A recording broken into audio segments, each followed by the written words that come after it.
Bom dia, turma. Bom dia, turma aí do sétimo ano. Vamos começar aí mais uma aula hoje. Hoje, dia 6 de abril de 2020. Espero, antes de tudo, que vocês estejam bem, né? Todos e todas nessa quarentena aí. Espero que as coisas estejam caminhando. E vamos dar seguimento ao nosso conteúdo, galera. Hoje a gente vai continuar falando aí sobre o tema que a gente já tinha começado nas últimas aulas. Lembra que a gente, desde o início do ano, a gente está falando sobre Idade Média, galera. Então, hoje a gente vai falar mais um pouco sobre aquela sociedade ali, a cultura que essa galera estava produzindo, né? Que tipo de cultura era essa? Como que eles estavam se relacionando, né? Quem que era a grande instituição que dominava o poder ali naquela região, né? Então a gente vai começar a ver esse tipo de coisa aí, beleza? Antes de tudo, eu queria só pedir desculpa porque com certeza esse vídeo vai chegar um pouco com atraso aí na plataforma, porque eu tive um problema com o computador, né? Tô tendo ainda, tá sendo difícil gravar dessa vez, mas eu tô tentando fazer o mais rápido possível, então só para deixar isso avisado, peço a compreensão de vocês, mas eu também deixei um aviso lá na plataforma do Google Sala de Aula, beleza? Então vamos aí para a aula de hoje, galera. Então vamos lá, gente. Hoje a gente vai falar sobre a cultura medieval. Lembrando, galera, que a gente falou aí nas últimas aulas, né, desde o início do ano, dos 1000 anos da Idade Média. Que datas foram essas? Fim do Império Romano do Ocidente, 476 depois de Cristo, até 1453. Então se passaram quase 1000 anos, né? É o que a gente chama Idade Média. Lembra como começou? O início do feudalismo, né? Você deve lembrar, aconteceram as invasões bárbaras e tudo mais. As pessoas estavam indo morar no campo, não é isso? E aí foi passando o tempo, as cidades foram renascendo, o comércio ressurgiu, surgiram novos grupos sociais, a burguesia, né? Até que finalmente a burguesia se aliou com os reis para derrotar os senhores feudais no final da Idade Média, que a gente acabou de ver na última aula, a crise do feudalismo. Lembra da peste negra, da grande fome, das revoltas camponesas, né? A população estava muito insatisfeita com esse cenário todo aí no final da Idade Média. Mas hoje a gente vai dar um panorama mais cultural, ou seja, pensar nessa sociedade, nesses 1000 anos de sociedade que se constituiu ali na Europa, pensar como que era a cultura daquele momento, como que as pessoas viviam nos seus dia a dias ali, o que essas pessoas pensavam, né? Como que era orientada a vida dessa gente. E para pensar nessas coisas, gente, a gente não pode deixar de falar de outra coisa senão da igreja, galera. Por isso que você já pode perceber nessas imagens que eu coloquei aqui, que já tem aqui representações simbólicas da igreja, tá vendo? Então, toda a sociedade medieval, galera, toda essa Idade Média, desde a Alta Idade Média até a Baixa Idade Média, foi permeada por um sentido religioso muito forte, graças ao domínio ideológico da Igreja Católica.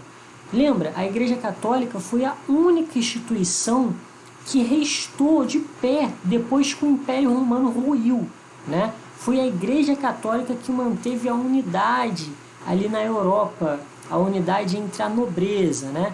Cada vez mais os reis bárbaros estavam se convertendo ao catolicismo. A Igreja Católica tinha muitos fiéis, né? Muitas pessoas começaram a acreditar nessa ideia de um Deus único, né?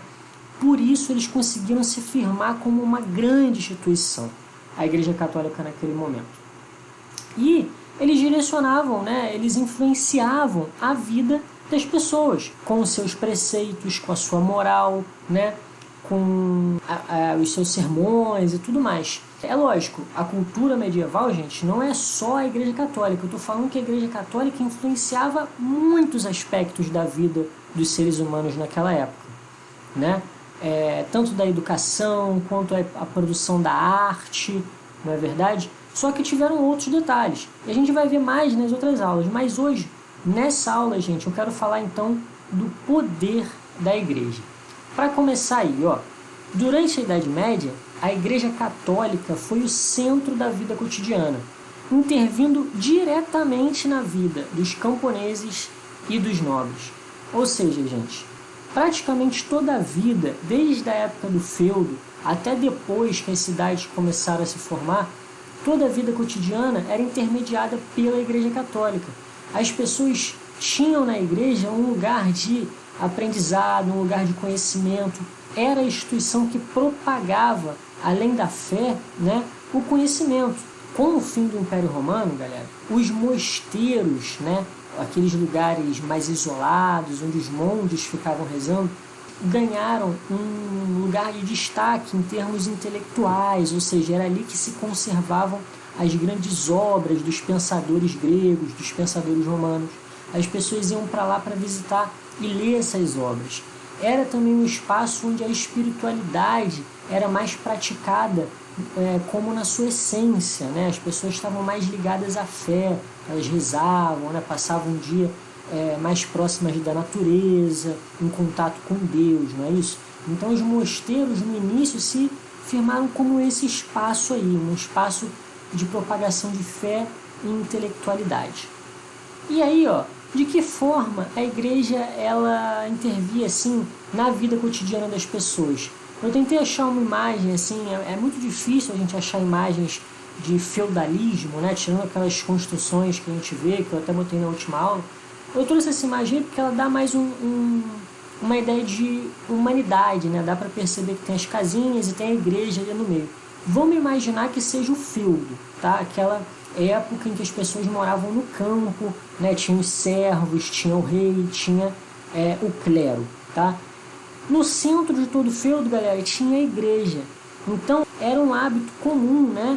Ir à igreja, falar com o padre, né? Com os párocos, orientar o seu trabalho conforme o tempo da igreja, né? Existia essa divisão temporal. As pessoas que trabalhavam, os camponeses, eles dividiam o tempo da fé, né? O tempo da espiritualidade, o tempo que ele estaria em contato com Deus, e o tempo do trabalho, o tempo da natureza, quando as estações do ano determinavam quais tipos de coisas eles iam plantar, que tipos de coisas eles podiam colher, né? Então, os camponeses, eles tinham essa vida ali no feudo, eles frequentavam a igreja, porque era a igreja que dava o conhecimento para eles, não tinha outro meio de comunicação, eles viviam ali naquele feudo fechado, né?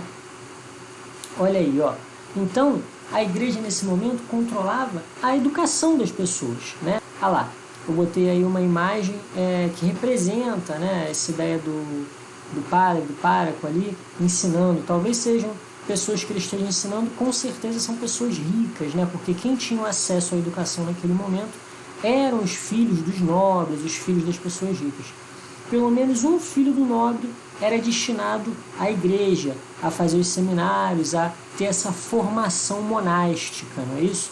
Então a igreja perpetuava a sua própria existência através do ensino de novas pessoas ali que viriam a se tornar membros do clero no futuro. A forma que a igreja sustentava toda essa ideologia, gente, era baseada nesse pensamento, o teocentrismo, né? Teocentrismo que, separando aí as palavras para a gente entender bem simplesmente, que é teo, Deus, centro, centro, Deus no centro de tudo. Ou seja, galera, naquela época, Deus no centro de tudo significava que Deus era a medida de todas as coisas, gente.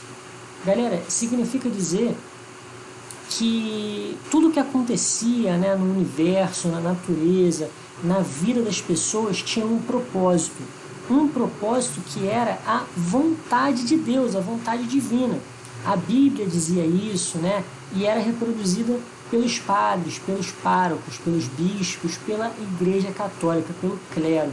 Era essa ideia que controlava a vida das pessoas, né? As pessoas acreditavam que elas deviam temer a Deus para viver uma vida pautada nos princípios cristãos, porque assim elas iam alcançar o reino dos céus, gente. Então, tudo era explicado por uma ótica divina, né? A pessoa praticava um pecado, a pessoa não sabia explicar por que estava acontecendo alguma coisa na vida dela, ou na natureza, por que aconteceu tal evento, as explicações vinham sempre da vontade divina, que era uma vontade superior à vontade humana, beleza?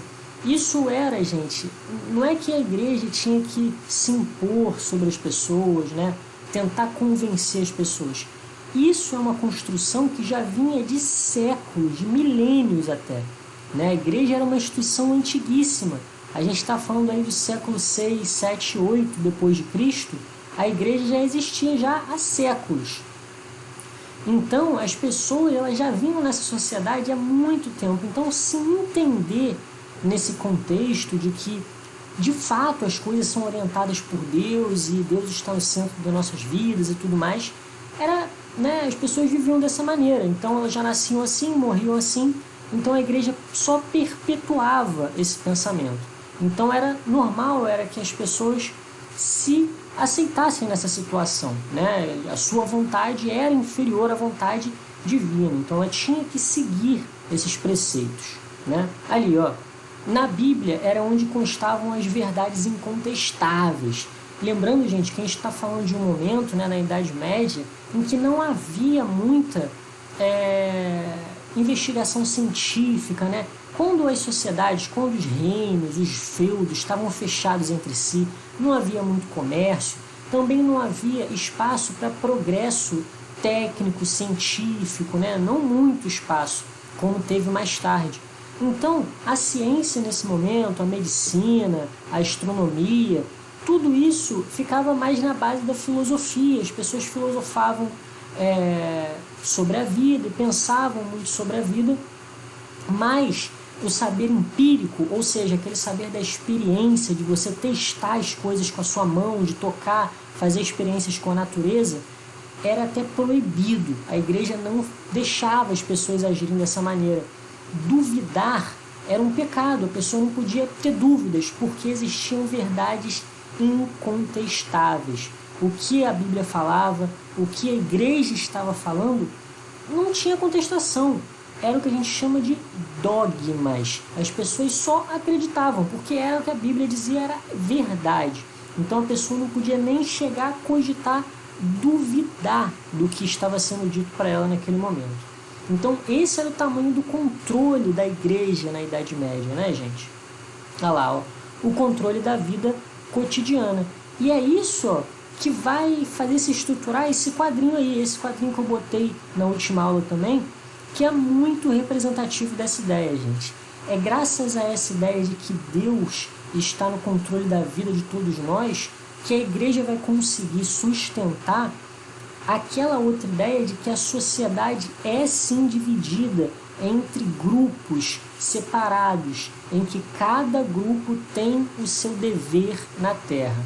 O dever do clero da igreja é rezar, o dever da nobreza é lutar e proteger a sociedade, e o dever dos servos é trabalhar e sustentar os outros dois. Cada um tinha o seu dever e isso era dito por Deus, era vontade divina que fosse assim. Era isso que mantinha aquela sociedade funcionando naquele momento. Perceba, é muito importante que a igreja atue nesse sentido, porque é como as pessoas pensam. Como que a pessoa vai orientar seu trabalho para sustentar essa sociedade se ela sequer aceita que essa condição seja real? Entende? A pessoa precisa estar inserida nessa ideia. Aí sim ela vai poder trabalhar para sustentar essa sociedade, porque para ela vai parecer normal, entendeu? É lógico, gente, com o tempo, essas contradições, né, esses problemas, essas rixas entre cada um desses grupos vão começar a se acirrar. Esses grupos vão começar a bater de frente. E vai sim ter revoltas, protestos, isso vai acontecer, né? A gente está falando de 1000 anos, gente. Só que com o tempo as pessoas vão começar a pensar: caramba, mas é muito controle, será que a igreja está certa mesmo? Será que eu não posso pensar de uma outra maneira, né? Com o tempo as coisas vão começar a se entrar em conflito na sociedade. Mas vamos continuar aí, ó. O que a igreja ensinava, então, nas suas escolas, galera? Olha lá, tinham basicamente algumas matérias que eram ensinadas, conhecidas como trivium, essas três aqui, ó, a lógica, a gramática e a retórica, ou seja, matérias que dizem basicamente de como a pessoa vai agir perante as dificuldades do mundo e como ela vai se comunicar, não é verdade? Olha lá, pensando a lógica, você vai resolver problemas, você vai ver qual a situação é melhor para você agir, né?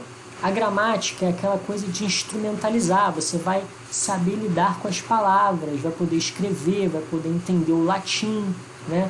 E a retórica é você saber como se comunicar ali com a pessoa que você está se comunicando. Galera, essas disciplinas que a igreja ensinava era para quem era rico, era para quem era nobre, tá? O pobre não tinha acesso a isso aqui, ele tinha um outro tipo de acesso que a gente vai ver. E esse aqui também, ó, o quadrivium, que aí já são outras disciplinas, a aritmética, a astronomia, a música e a geometria, né? E aí matérias mais relacionadas ao conhecimento técnico, né? Como desenvolver os melhores equipamentos, as estratégias para ter as melhores condições de plantio, agricultura, o número dos campos, né? A medição das coisas. E a música, que também fazia parte disso, porque a música, né, trabalha muito com matemática também, com números, e além disso também é uma forma de expressão artística, tá, galera? E vamos continuar aí. Qual que era o problema disso que então eu falei para vocês, ó? A maioria das pessoas era analfabeta, né? No feudo, na Idade Média, né, no feudo, nos burgos, pouquíssimas pessoas tinham acesso a essa educação que a igreja fornecia. Então a maioria das pessoas eram analfabetas, elas não tinham acesso a isso. Elas não sabiam ler latim, ouvir, entender o latim, né? A maioria das pessoas falava línguas locais, tá, gente?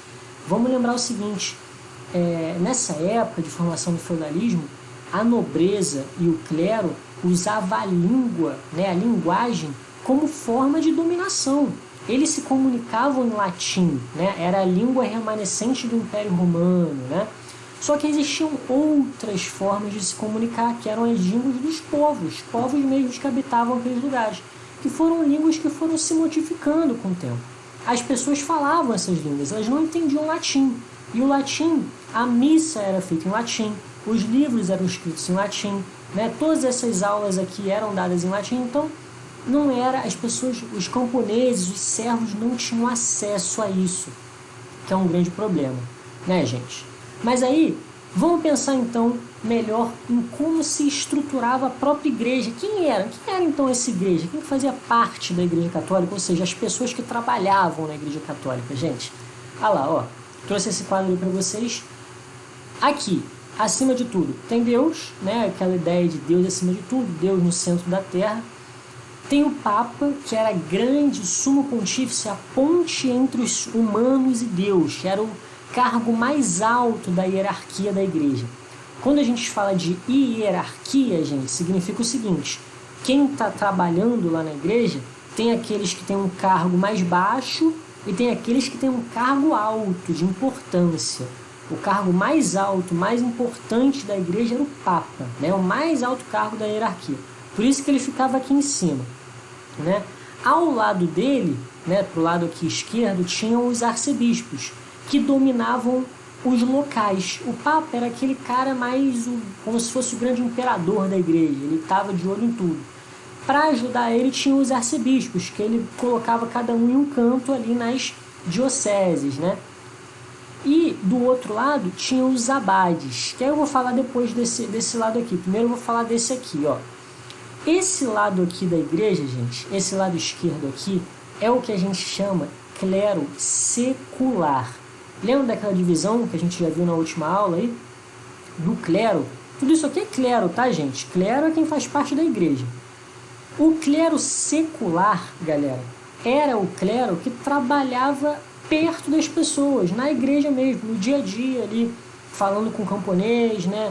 Dando aula ali pro nobre, ensinando outras pessoas a serem padres, negociando com a nobreza. Era essa galera que estava ali no feudo, naquela igrejinha que ficava no feudo. Ou então naquelas dioceses, naquelas paróquias, né? Onde ficava próximo da população. o clero secular, tá certo? Esse outro clero aqui já é um clero diferente, é o clero regular, galera. Esse clero, ele é o clero que ficava lá nos mosteiros, longe dos grandes centros da população, né? O clero regular, galera, era um clero mais ligado à prática da religião mesmo.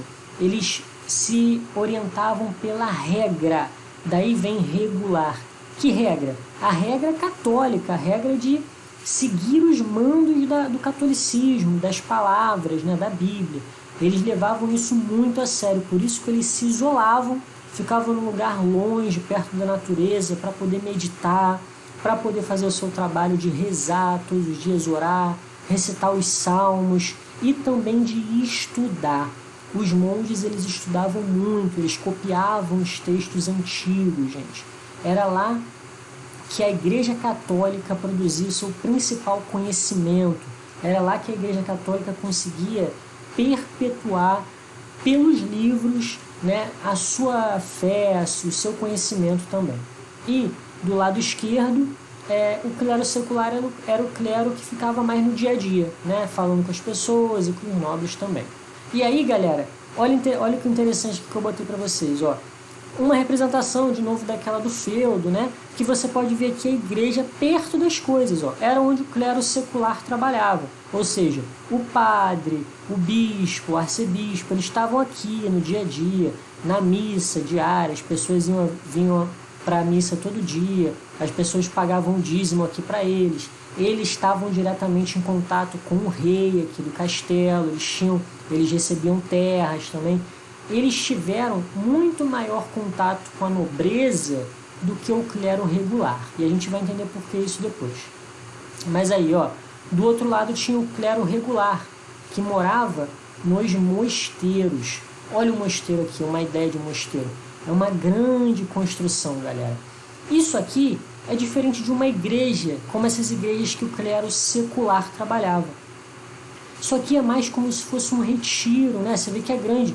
As pessoas vão lá, elas têm dormitórios, ó, o dormitório dos monges. Elas têm as próprias hortas, elas plantam as comidas, elas têm um pomar, uma hospedaria para receber visitantes, elas têm uma enfermaria. Então, uma grande construção onde os monges ficam, porque eles vivem ali. Eles vivem ali. A gente está falando de um tempo, galera, que é um outro tempo. Isso aqui ficava isolado, era isolado mesmo, tá? Não é isolado que nem hoje, assim que você viaja para o interior, não. Naquela época não tinha internet, não tinha rádio, não tinha televisão, não tinha avião, não tinha nada. Eles estavam isolados. Por isso que os monges eram tão ligados com a fé. E eles queriam tanto manter a ordem da Igreja Católica, as regras, né? E a gente vai ver isso também. Olha aqui um exemplo de mosteiro que ainda está de pé. Hoje ainda, pessoal, ainda existem muitos desses mosteiros milenares de pé na Europa. Eles continuam lá preservados, tá? Alguns viraram museus, né? Lugares de visitação. A maioria das pessoas vai nesses lugares para ver como é que era mesmo. Se um dia vocês tiverem a oportunidade de ir na Europa, vejam aí, vão nessas cidades europeias e vejam os mosteiros, né? Aqui, ó, como que era por dentro. Aqui, aquele espaço onde eles caminhavam, eles tiravam suas horas de lazer. Aqui os corredores dos mosteiros, né? Era onde ficava o monge, o clero regular, galera. Aqui dentro do mosteiro também, onde rolavam as missas, né? E é isso. Olha só esse mosteiro super interessante, ficava numa encosta, galera, lá no meio do... Olha que interessante isso. Imagina a pessoa aqui nesse mosteiro, vendo o oceano, né? Os monges ficavam aqui rezando e fazendo as atividades deles também, tá certo? E aí, quem ficava aqui era o clero regular, gente. Então, vamos entender direito quem era esse clero regular, então, né? Ah lá, o clero regular, desde a formação do feudalismo, tornou-se um centro de referência. Ou seja, foi nesses lugares que se resguardou o conhecimento dos antigos, né, de Roma, da Grécia. Os livros estavam ali. Era nesse lugar que os monges praticavam a fé. Eles rezavam o dia inteiro, meditavam o dia inteiro, estavam em contato com a natureza, né? Então aí, referência de quê? Ó, uma referência espiritual, Uma referência assistencial também, gente. Esses mosteiros, como eles eram intimamente ligados com os preceitos cristãos e católicos, eles levavam a sério mesmo isso. Então, o que dizia o preceito cristão? Que você devia apoiar os mais pobres, né? Dar assistência. Então, esses lugares eram espaços que recebiam mendigos, pessoas miseráveis, pessoas que estavam doentes. Eles cuidavam da saúde das pessoas lá, eles davam assistência para as pessoas nesses lugares. Estou falando aqui do mosteiro, onde ficava o clero regular, aquele clero que ficava mais distante, né? E é lá, uma referência intelectual também, como eu acabei de falar, lá que tinham os livros, o conhecimento. Aqui, ó, uma referência espiritual, porque ele estava longe da vida mundana. Que vida mundana é essa? Era a vida nos feudos, nas cidades, nos burgos.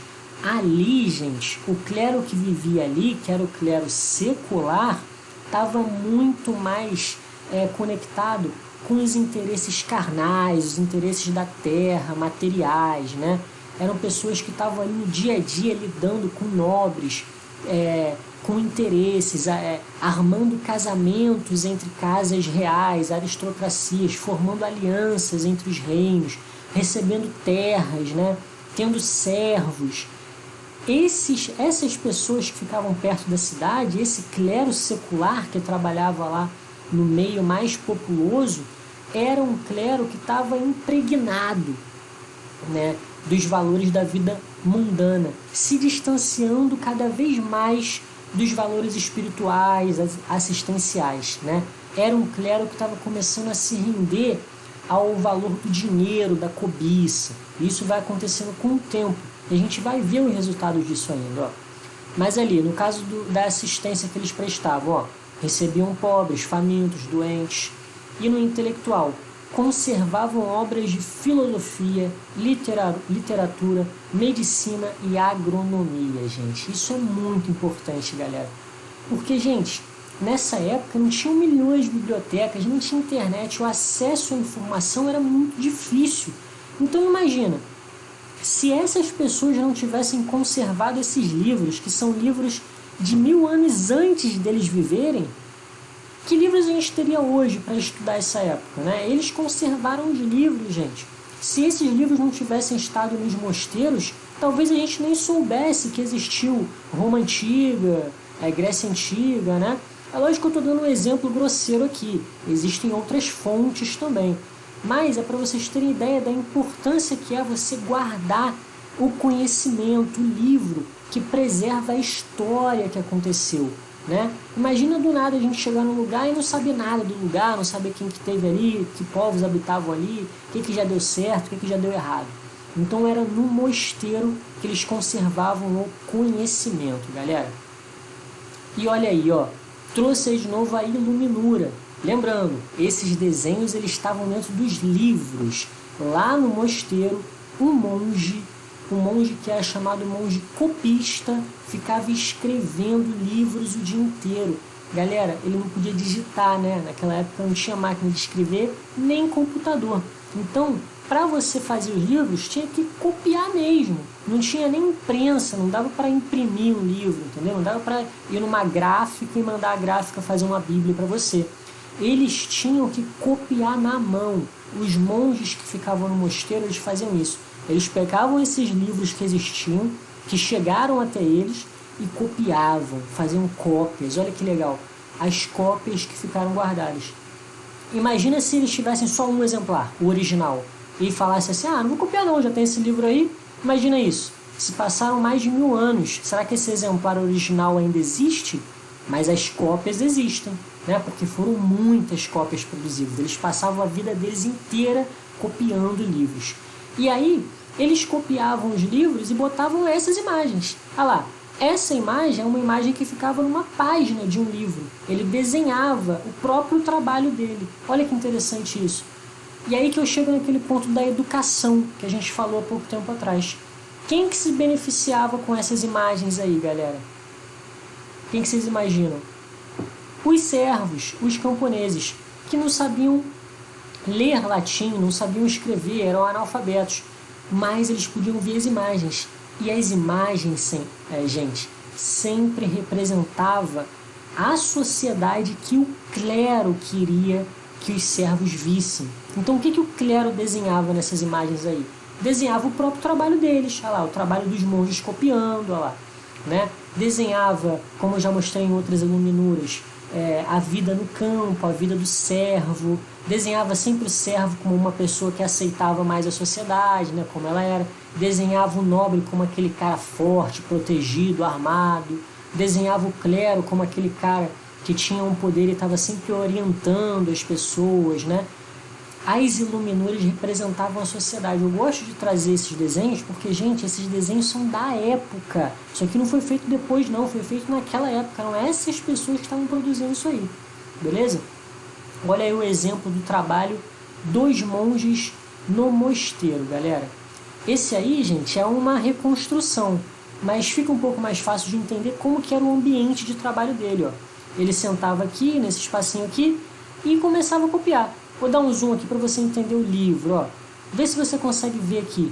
Tá vendo? O livro que ele ficava copiando era grandão, as páginas grandonas, e ele escrevia com a tinta dele. Aqui do lado o tinteiro, né, que ele ficava pingando lá o pedaço de pena para começar a escrever. E no livro ele fazia imagens, ilustrações. Gente, esses livros eram muito bonitos, eles eram todos ornamentados, todos ilustrados. Além dos desenhos representando a sociedade, também tinham desenhos representando a espiritualidade, a própria igreja, tinham esses mosaicos coloridos, eram livros muito bonitos, né? E com isso, eles chegavam até as pessoas que se comunicavam através das imagens, né? Que fazia parte da educação do camponês, né? De você poder ler através de imagens a sua vida, né? Eu vejo o que está acontecendo ali. Então esse era o ambiente de trabalho dos monges aqui, ó. A imagem de Jesus aqui, tá vendo? Outro livro cheio de imagens.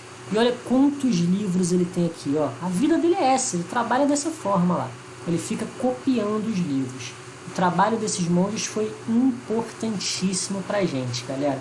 Graças a ele a gente tem acesso a muitos pensadores que a gente conhece hoje em dia. Vamos continuar então, ó.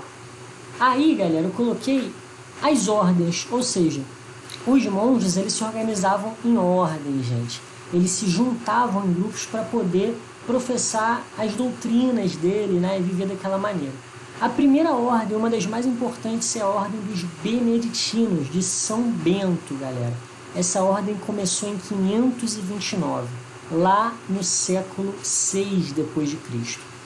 Aí, ó, a imagem dos beneditinos e os princípios norteadores deles, ó. Primeiro princípio, pobreza. Galera, por que eles pegavam a pobreza? Porque, na verdade, o que eles queriam era que as pessoas não ganhassem dinheiro, né? Elas não podiam se libertar daquele status de servidão que ela tinha. Ela tinha que perceber que a vida dela daquele jeito bastava. Ela produzia, ela podia produzir para ela própria comer e tinha que pagar com as obrigações delas, né? Com o clero e com a nobreza. A pobreza era um voto de que a pessoa está se libertando de todos os bens materiais, de tudo aquilo que é terreno, que é da terra. Quando os beneditinos dizem que um princípio norteador é a pobreza, é isso, gente, é para tentar afastar de tudo que se gera quando você tem contato com o bem material, que é o que? Cobiça, gana, tentativa de passar por cima das pessoas, ganhar mais dinheiro. Isso tudo era uma ideia contrária à dos beneditinos, por isso que eles pregavam a pobreza. A virgindade, gente, era o quê? Um voto de castidade. E isso aqui, galera, era uma doutrina para o próprio clero, tá? É lógico que depois se expandia para o resto da sociedade, porque era essa ideia que se expandia, mas era uma doutrina para a formação dos novos monges. Era isso que eles falavam para os novos monges, para manter a unidade da Igreja Católica. Porque, gente, lembra que eu falei que o clero secular, que vivia lá perto da cidade, perto dos feudos, estava muito mais em contato com a vida mundana, com a vida material, com as riquezas? Esse clero, gente, se corrompeu com o tempo.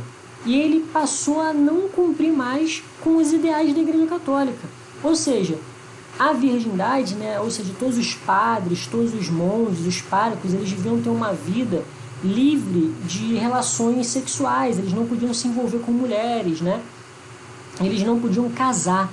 Só que existia uma prática entre o clero secular que era viver com mulheres. Os padres nas igrejas viviam com mulheres e não diziam que eram casados, eles só viviam com as mulheres, né? Mas aí os beneditinos pregaram, é muito importante que se mantenha a virgindade para você se entregar completamente à sua vida espiritual, não ter nenhuma intervenção carnal, material no seu desenvolvimento espiritual, no seu autoconhecimento e na sua ligação com Deus, era o que eles falavam. A obediência, é muito importante você seguir a hierarquia, né, entre os monges, porque para não gerar rupturas, eles querem manter a ordem, o objetivo deles é manter a ordem, então a obediência é fundamental. E além disso, esses dois princípios aqui, basicamente, oração e trabalho. Os monges ficavam nos mosteiros, galera, orando o dia inteiro. Eles declamavam salmos e salmos e ficavam lá fazendo coros, né? Eles declamavam juntos, todo mundo junto em coro. Daí vem também esse sentido da música. Depois vai ter muito esses coros da igreja, corais da igreja, né? Em que eles vão começar a declamar os salmos dessa forma, e era uma forma de meditar também. Era quase um mantra para eles. Eles ficavam repetindo isso o dia inteiro, porque era basicamente isso que importava para eles. A vida deles era orar, né? E o trabalho que eles tinham, né? Que era basicamente aquele trabalho de copiar os textos e de propagar esse conhecimento e a fé cristã. Beleza, galera? E aí vamos ver então o clero secular, né? Que é aquele outro clero que eu falei que vivia mais nas cidades. Olha lá, ó. Formado por padres, bispos e arcebispos, aqueles que trabalhavam na igreja e nas paróquias locais. Eles tinham então uma relação direta com os nobres e com os camponeses, né? Aquela que eu falei para vocês, eles tinham essa troca de comunicação entre os nobres e camponeses. Eram esses padres, esses bispos que estavam ali no dia a dia, que participavam da igreja e que estavam se corrompendo com um pouco. E como que se dava essa corrupção aí? Como que se dava esse corrompimento do ideal cristão entre o clero secular, galera? Dessa maneira aqui, ó, venda de cargos eclesiásticos. Cargos eclesiásticos é isso, tá? É um cargo da igreja. Para você entrar na igreja, para você ser um padre, um bispo, um arcebispo, né, um cardeal, você tinha que passar por um processo de formação. Você tinha que ir para a igreja, estudar, participar dos seminários, aprender com outros padres, né? Tinha isso. Só depois você ia se formar para poder estar apto a ser alguém da igreja. Só que aí, quando esse clero foi começando a se aliar com o nobre, né, com outras pessoas que têm poder, e quando eles perceberam que essas alianças geravam mais poder ainda, o clero ganancioso, o clero secular, começou a vender cargos, ou seja, permitiu que os nobres indicassem quem seriam os bispos, indicassem quem seriam os arcebispos, pessoas próximas a eles. Olha como é que corrompe aí, corrompe o acesso à formação, né? Então, por isso que os valores desse clero secular estavam indo por água abaixo, eles estavam perdendo os valores cada vez mais. Olha lá, o que eu falei já para vocês, o concubinato dos padres, essa prática que os padres tinham de morar com as mulheres também, ó. E a nomeação de bispos e abades por nobres. E aí, galera, o que vai acontecer? Vamos pensar assim no tempo. Início da Idade Média, lá no século V, correto? O clero tem essa divisão. Uns vão ficar mais perto das cidades, dos feudos, outros mais nos mosteiros. Com o tempo, o clero secular, que era o clero da cidade, vai se corromper.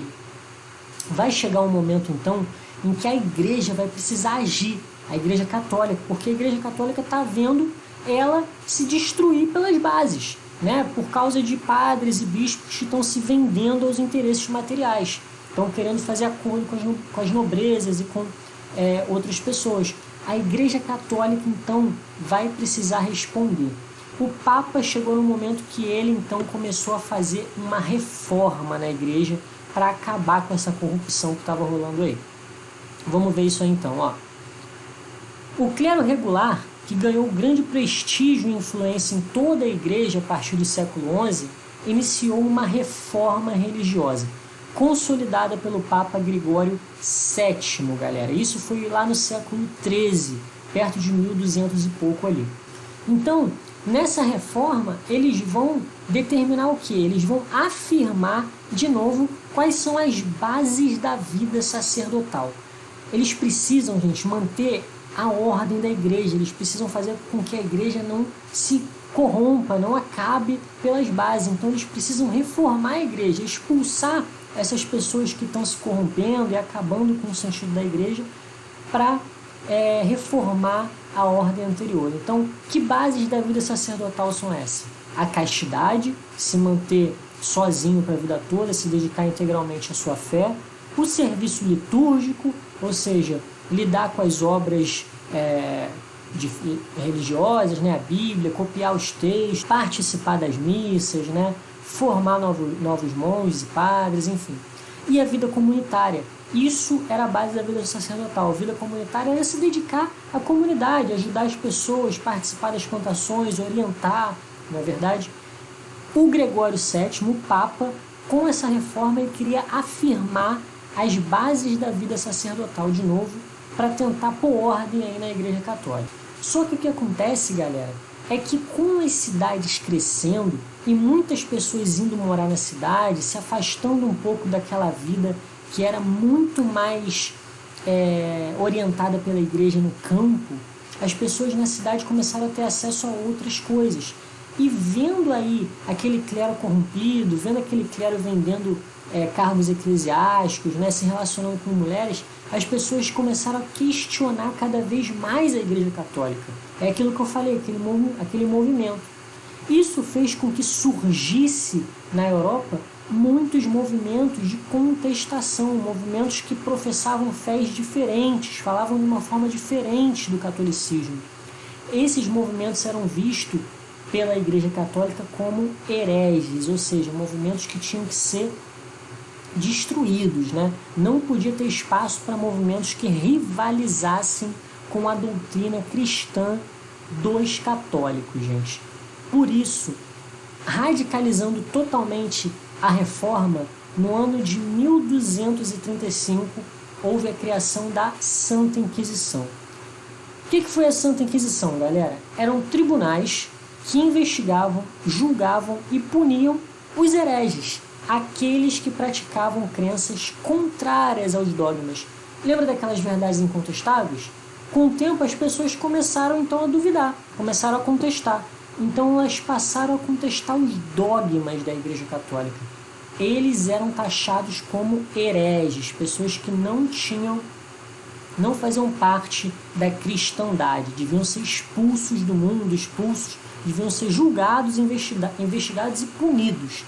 Isso aqui, a Santa Inquisição, gente, era como se fosse um tribunal mesmo, né? Onde tinha um juiz, onde tinha lá uma pessoa sendo julgada. Lembrando que naquela época não tinha essa separação de poderes, né? Não tinha um cargo lá da justiça, os advogados, os juízes. Todo mundo não era igual perante a lei, não tinha nem lei, né? Não tinha Constituição. Era um outro tempo. Quem dominava a justiça era quem mandava, basicamente, né? A igreja e a nobreza. Então a igreja criou seu próprio tribunal, que foi rapidamente apoiado por muitos reis. Por quê, galera? A partir desse tribunal, o rei via uma condição de controlar a sociedade. Lembra que quando as cidades foram surgindo e crescendo, né, teve muito protesto, teve muita confusão, as pessoas queriam mais acesso a alimentos, a emprego, e isso deixava a situação do rei um pouco complicada. Então, ele viu nesse tribunal aí uma forma de conter os ânimos, uma forma de controlar de fato a sociedade a partir da coerção, a partir da opressão dos tribunais do Santo Ofício ou Santa Inquisição, galera. Por exemplo, uma coisa que os hereges faziam muito, para explicar para vocês uma dessas práticas, era o quê? Eles traduziam a Bíblia. Lembra que eu falei para vocês que tudo era escrito em latim, né? Que o povo não tinha acesso a nada, que o povo falava uma língua local, né? O que os hereges faziam? Alguns grupos de hereges traduziram o evangelho para a língua falada dos povos. O povo finalmente teve acesso à Bíblia. e essas pessoas foram caçadas pela igreja, galera. Não era possível fazer isso naquele momento, a igreja católica discordava totalmente, porque para eles isso aí ia corromper absolutamente, né, o controle do conhecimento que eles tinham até então. E aí, ó, coloquei para vocês verem a imagem dos tribunais, ó, mais representações aí, pinturas daquela época. Perceba que quem está em cima na imagem é lá o clérigo, né, o clero segurando ali uma cruz, né, um bastão, uma cruz. Aqui dormindo deve ser um nobre, né, tá lá cansado na missa dele e tal. Mas ó, outro clérigo com a cabeça raspada aqui, um monge provavelmente, tá vendo? Geralmente quem está acima é a elite, são os nobres e o clero. E esse é o tribunal. Olha só os cavalos, né? Ou seja, os policiais armados, né? A força armada. E aqui, preso no pau, amarrado com uma corda, a pessoa que estava sendo julgada. Porque nesse julgamento era isso que acontecia, galera. A pessoa às vezes era absolvida, mas às vezes era condenada à pena de morte. E foi isso que aconteceu com muitas pessoas nesse momento na Idade Média, gente. O Tribunal da Inquisição, né, foi uma grande caçada. Eles começaram a caçar todo mundo, era implacável. Começaram a caçar os hereges, pessoas que professavam fés diferentes, pessoas que falavam coisas diferentes, pessoas que desafiavam a fé cristã. E logo no momento em que a vida dessas pessoas estava mais conturbada, né? Quando teve lá a peste negra, quando teve as guerras, as pessoas estavam justamente desconfiando daquela fé, daquela espiritualidade ali.